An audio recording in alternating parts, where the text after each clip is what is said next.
Hello दोस्तों, यहाँ पे बहुत बड़ी खबर आप सभी के लिए कि बीपीएससी टीआरई 3 का जो डीवी वेरिफिकेशन है, डॉक्यूमेंट वेरिफिकेशन है, उसकी लिस्ट क्या क्या लगेगी, उसमें लिस्ट क्या क्या वेरीफाई होगा और क्या क्या डॉक्यूमेंट आपको तैयार करके रखना, उसके बारे में बात करने वाले हैं। तो सबसे पहले चलिए, सबसे पहले हम लोग बात करते हैं कि इसमें आखिर लगेगा क्या क्या, क्या क्या हमारे पास डॉक्यूमेंट होना चाहिए और किसकी फोटोकॉपी होनी चाहिए, क्या ओरिजिनल होना चाहिए, सब कुछ जानेंगे इस वीडियो में।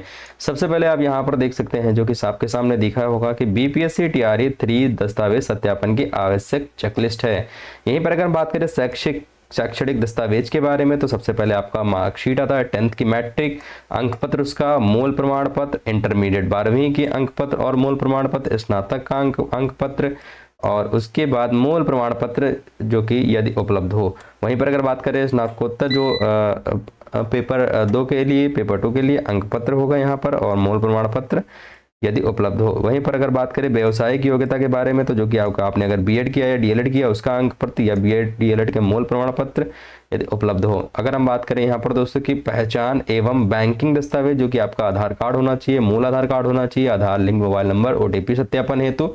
वहीं पर अन्य दस्तावेज में पैन कार्ड, स्टेट बैंक का चेकबुक या फिर पासबुक।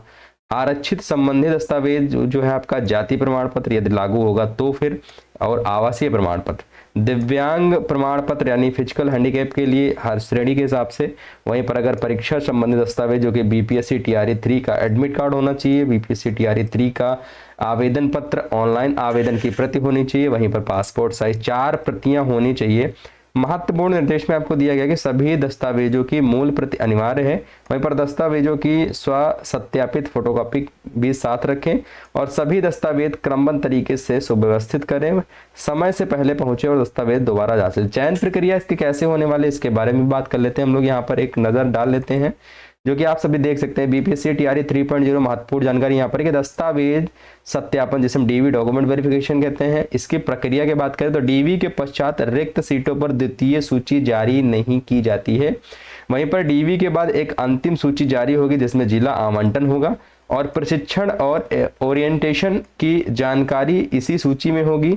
जिला वरीयता डीवी के समय ही भरनी होगी। ये सारी चीजें आपको ध्यान में रखना है, जो भी डॉक्यूमेंट वेरिफिकेशन प्रक्रिया होगी उसमें लागू होगी। वहीं पर चयनित अभ्यर्थियों के लिए सबसे इंपॉर्टेंट जानकारी यहाँ पर यह है कि सीटेट अंक और दस्तावेज सही होने पर ही चयन सुनिश्चित होगा। ठीक है, जितने भी यूपी के या फिर अदर स्टेट के स्टूडेंट हैं उनके लिए यहाँ पर यही है कि सीटेट पे जो है, सीटेट के हिसाब से उन्होंने परीक्षा दी है और उसके अंक पत्र सही होने चाहिए, उसके दस्तावेज सही होने चाहिए। बाकी यहाँ पे अभी आपको पता है कि जितने भी अदर स्टेट के स्टूडेंट जाते हैं उनको सीटेट में 90 नंबर यानी जनरल में काउंट किया जाता है। तो सारी चीज़ें आप लोग, इसका लिस्ट मैंने जो है वो टेलीग्राम पे अपलोड कर दिया। टेलीग्राम का लिंक आपको डिस्क्रिप्शन बॉक्स में मिल जाएगा, डायरेक्टली जाके सर्च कर सकते हैं हाईफाई स्टडी 94। और दोस्तों इसमें लिस्ट को आप लोग जरूर इसको तैयार कर लीजिए और हर एक चीज़ जो भी ले जाएंगे उसकी एक फोटो कॉपी जरूर बना के तैयार कर लीजिएगा। जय हिंद, वंदे मातरम।